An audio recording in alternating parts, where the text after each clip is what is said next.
Este es el quinto y último video referente a flexión compuesta oblicua. El mismo complementa pero no sustituye a la lectura del fascículo de teoría correspondiente. En este caso, y para terminar con el tema, comentaremos algunos de los ejemplos resueltos que se encuentran en el fascículo. En principio, vale decir que la totalidad de los ejercicios que siguen están referidos a una sección de hormigón rectangular con las siguientes características: hormigón de 20 megapascales, acero de 420 megapascales, ancho 25 centímetros, altura 50 centímetros. Los recubrimientos a ejes de armaduras son iguales a un décimo de la dimensión de la sección en la dirección del recubrimiento, es decir, 5 centímetros en la dirección de H y 0,025 en la dirección de B. Este criterio se ha hecho para facilitar el uso de los ábacos disponibles, aunque no se trata de un caso frecuente en la práctica, como ya se ha comentado anteriormente. Habrá que sacrificar un poco de precisión después para ajustar los recubrimientos que efectivamente se usen. A partir de los datos anteriores pueden determinarse los siguientes valores que serán de utilidad a lo largo de los desarrollos. Son en definitiva los divisores para emplear en el cálculo de los axiales reducidos y de los momentos reducidos. Vamos a ver primero algunos ejemplos referidos al método de los contornos de carga. Vamos a tener que hacer algunas deducciones adicionales para poder emplear con facilidad el método. Y también vamos a hacer algunas hipótesis en cuanto a la distribución de armaduras, también para simplificar la solución. Por la disponibilidad de abacos de flexión compuesta recta necesarios para la utilización del método y por simplicidad en la solución, se emplea igual armadura en las cuatro caras. Hay una recomendación de tipo genérica que dice que no se recomienda el método de los contornos de carga para PU mayores de 0,10 a 0,20. Por lo tanto, nos vamos a circunscribir a ese entorno. La ecuación que estamos viendo aquí a la izquierda es la ecuación general que se vio en la parte teórica. Ahora, dividiendo el numerador y dividiendo el divisor por b h cuadrado f'(c) o b cuadrado h f'(c) según corresponda, podemos expresar la ecuación en términos de momentos reducidos. Aquí no hay nada especial, simplemente se ha dividido numerador y divisor por el mismo valor, con lo cual la ecuación no se modifica. Avanzando un poco más. Como las armaduras son iguales en las cuatro caras, vamos a tener que MUH0 es igual a MUV0. Hay que tener en claro que no es que los momentos resistentes sean iguales, sino que los momentos resistentes afectados por phi reducidos son iguales. Entonces, al hacer eso, podemos despejar un valor de MU que, sabiendo que todo está elevado a la misma potencia, nos permite obviamente el cálculo de MU. Entonces, como decimos, si se adopta igual armadura en las cuatro caras, resulta MUH0 igual MV0. Como consecuencia, puede calcularse el valor del momento reducido y calcular armaduras en lugar de verificarlas. Esto es muy significativo, porque nos está a nosotros permitiendo no iterar. Conocido MU, puede obtenerse del gráfico correspondiente a flexión compuesta recta directamente el valor de W, es decir, estamos aquí y podemos calcular la cuantía mecánica. Con W se calcula la armadura total. Para este caso en particular, entonces, no es necesario iterar y el método permite un dimensionamiento directo en lugar de una verificación. Y obviamente también evitamos el uso de tanteos. En el fascículo hay una cantidad grande de ejemplos. En los ejemplos se sigue el mismo esquema que en flexión compuesta recta, es decir, se da el valor exacto, en este caso el valor exacto o la solución exacta está calculada con el Sirsoflex.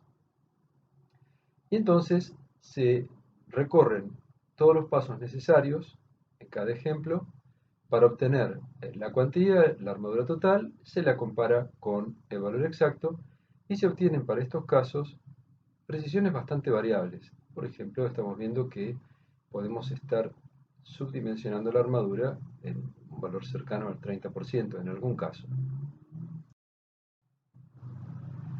Hay una situación bastante interesante que simplifica aún más las cosas, que lleva el nombre de rectificación del diagrama, y es cuando uno adopta alfa y beta igual a 1 y armadura igual en las cuatro caras. En ese caso, el momento de cálculo que uno emplea es igual a la suma de los momentos reducidos en las dos direcciones. En ese caso, el diagrama de interacción o la traza, digamos, de la superficie de interacción que estamos suponiendo es recta y tiene un ángulo de 45 grados. ¿Eso por qué es? Porque tenemos los dos momentos resistentes reducidos iguales, hemos utilizado una potencia de 1 y entonces esto se transforma en una recta y claramente el momento que usamos para dimensionar es la suma de los dos momentos por el hecho de que este ángulo es 45 grados. Tampoco hay que iterar en este caso. Seguimos con el método de los contornos de carga, pero nos concentramos en la resolución mediante rectificación a 45 grados del diagrama.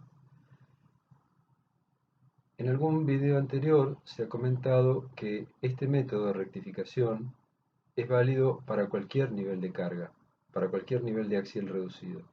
Y entonces, aquí se han resuelto todos los ejemplos utilizando este método para ver qué tan preciso es en el rango total de axiales que se están analizando. Y estamos viendo aquí que en términos generales se puede decir que la solución da del lado seguro, porque estamos siempre con valores positivos de error, y que esto está dando razonablemente bien, siempre con un nivel de error que puede llegar a ser importante, tanto para la flexión simple, que es axiales igual a cero, como para axiales importantes, que son axiales reducidos del orden de 0,80. En consecuencia, se puede decir que el método de la rectificación es un método que puede aplicarse para cualquier excentricidad, para cualquier nivel de axial, pero que los errores pueden llegar a ser importantes. Fijémonos aquí, por ejemplo, tenemos un sobredimensionamiento del 68%. Es muy simple, es muy fácil, pero hay que convivir con el error. Pasemos ahora al método de las cargas recíprocas, otro método de verificación. En este caso estamos viendo eh, los ejemplos 3 a 8.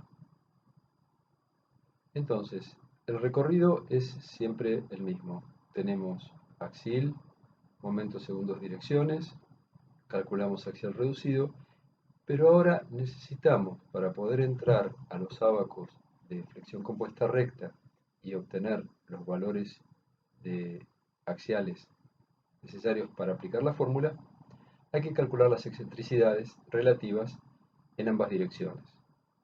En este caso han dado 1,10 y 1,30. 1,10 y 1,30 son excentricidades importantes. Bien,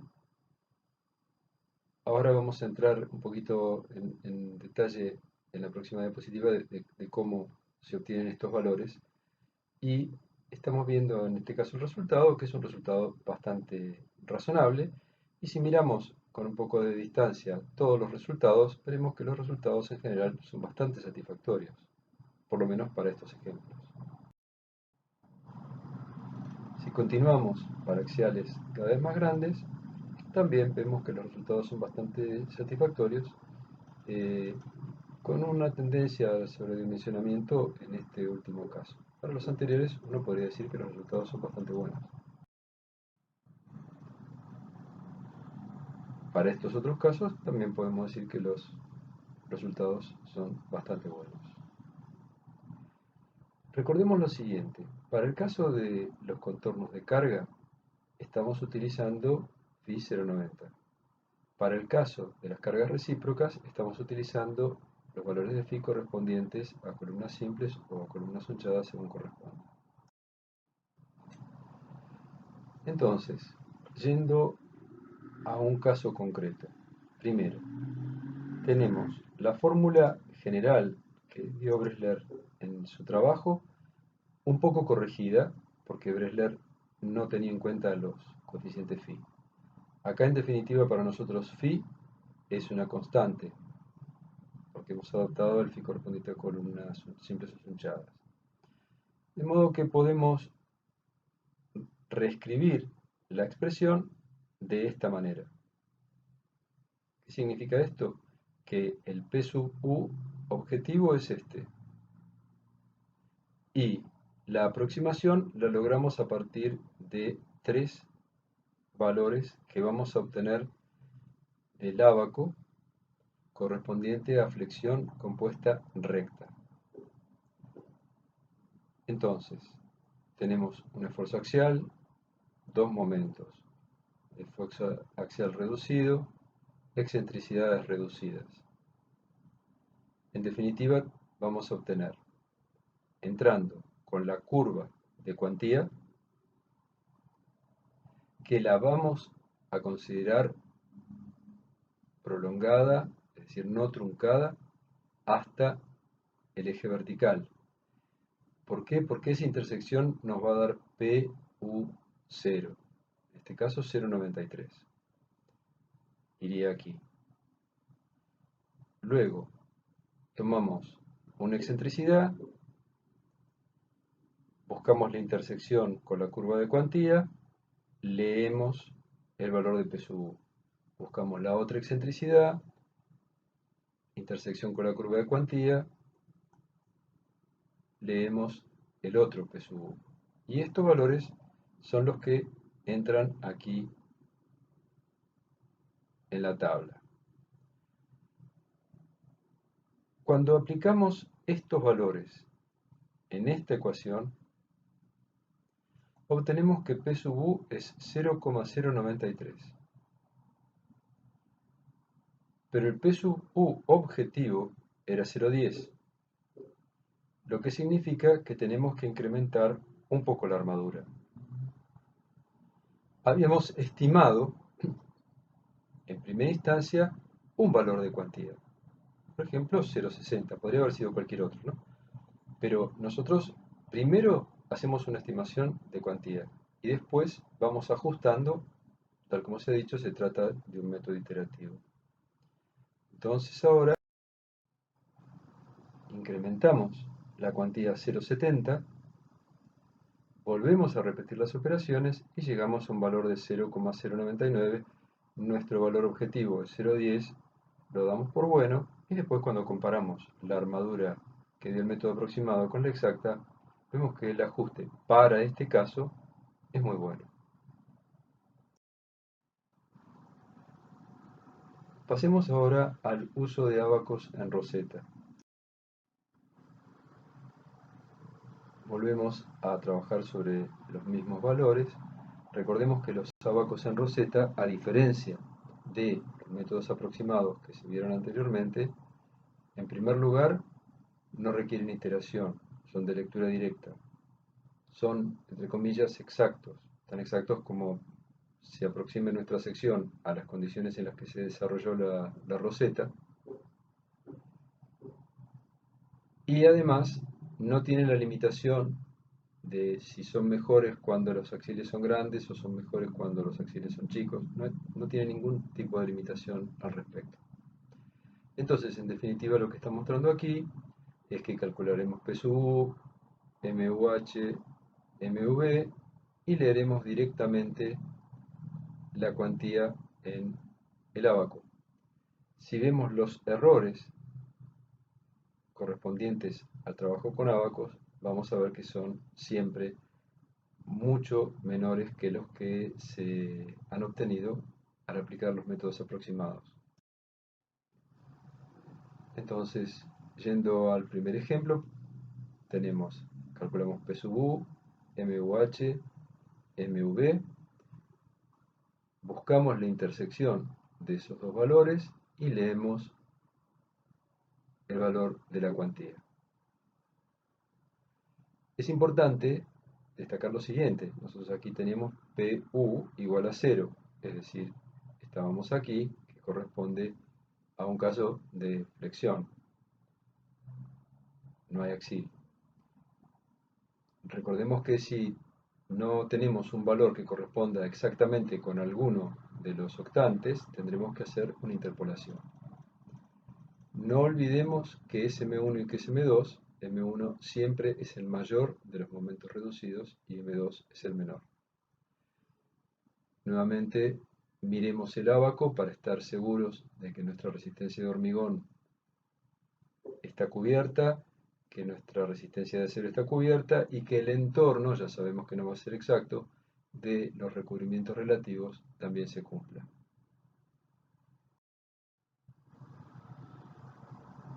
Como puede verse, si seguimos extendiendo hacia las mayores compresiones el uso de los ábacos, también vamos a seguir obteniendo buenos resultados en cuanto a precisión.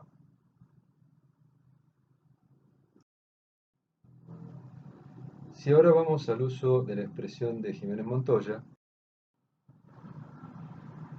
esta diapositiva repasa brevemente los conceptos básicos del método de Jiménez Montoya. Recordemos: secciones rectangulares, una barra en cada esquina, O igual armadura en cada cara, relación de lados entre 0,5 y 2, acero 420 megapascales. Calcular el axial reducido, calcular los momentos reducidos teniendo en cuenta qué dimensión va al cuadrado, si B o H. Elegir M1 como el mayor de los momentos reducidos. Luego aplicar la fórmula para transformar la flexión oblicua en flexión recta, compuestas ambas. En función del axial reducido se elige el valor de beta y en función de la cuantía final se ve si hay que corregir beta sumando 0,1 en forma obligatoria si la cuantía es mayor que 0,6 y teniendo la opción de reducirlo en 0,1 si la cuantía es menor que 0,2. Aquí vemos la aplicación a uno de los casos particulares, es el caso de flexión simple. Recordemos que PU es igual a 0. Y vemos paso a paso cómo se van desarrollando el método, es decir, en primer lugar calcular MU, B, MUH, elegir el mayor como M1, en este caso M1 es MUH, calcular P sub H, como es menor que 0,40, beta vale 0,60, como la cuantía es mayor que 0,76, beta se incrementa en 0,1, y finalmente comparamos los resultados con los resultados exactos. Para el caso que estábamos analizando recién, la expresión anda muy bien. Después estamos viendo que hay entre menos 26% y más 29% en los primeros 8 ejemplos. Pero vemos que en los últimos ejemplos tenemos algún caso de un sobredimensionamiento del 52%, del 42%, es decir que hay muchos valores que están alejados del valor exacto. Si ahora vemos qué es lo que ocurre con la expresión de la cátedra, vemos que para el mismo ejemplo que vimos hoy, aplicaría utilizar estos coeficientes, alfa y beta, los aplicamos para el dimensionamiento de flexión compuesta recta y obtenemos un muy buen ajuste para este caso particular. Si vemos el ajuste general de la expresión, vemos que en términos generales el ajuste es mejor, bastante mejor que el que produce la expresión de Jiménez-Montoya. Aquí tenemos un valor de subdimensionamiento del 33%, que no es tan bueno, y el resto de los valores es razonablemente bueno a muy bueno.